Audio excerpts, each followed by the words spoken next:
ప్రభునందు ప్రియులైన మీకందరికీ యేసు క్రీస్తు ప్రభువారి నామములో శుభవందనాలు తెలియజేస్తూ ఉన్నాం.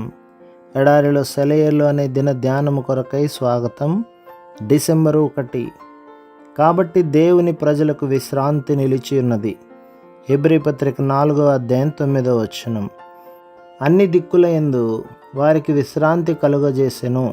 యెహోవా వారి శత్రువులనందరినీ వారి చేతికి అప్పగించి ఉండెను. యెహోషువ 21వ అధ్యాయం 44వ వచనం. ఆయన దీనులను రక్షణతో అలంకరించును. కీర్తన 149వ అధ్యాయం 4వ వచనం.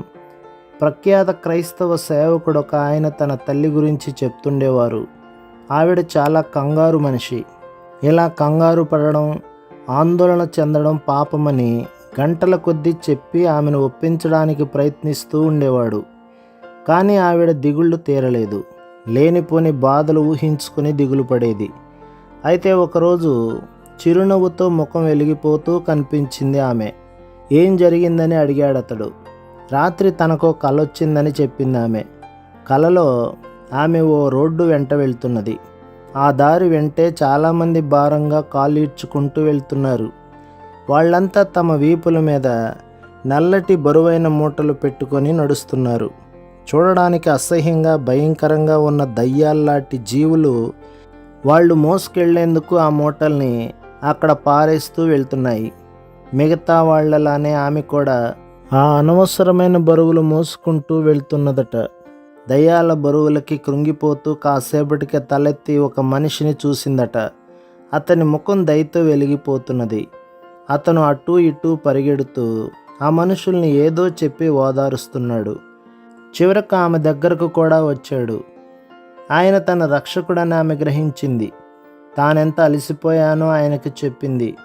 ఆయన విచారంగా నవ్వి ఇలా అన్నాడు, ప్రియ కుమారి, ఈ బరువులు నేనిచ్చినవి కావు.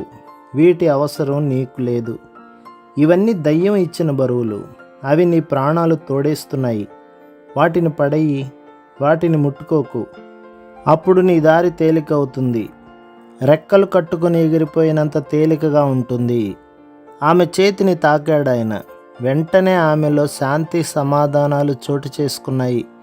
ఆ బరువుల్ని నేలకి విసిరికొట్టి సంతోషంతో కృతజ్ఞతతో ఆయన పాదాల మీద పడబోతుండగా ఆమెకి మెలకువ వచ్చిందట. ఆవిడకున్న దిగుళ్ళన్నీ మటుమాయమైనాయి.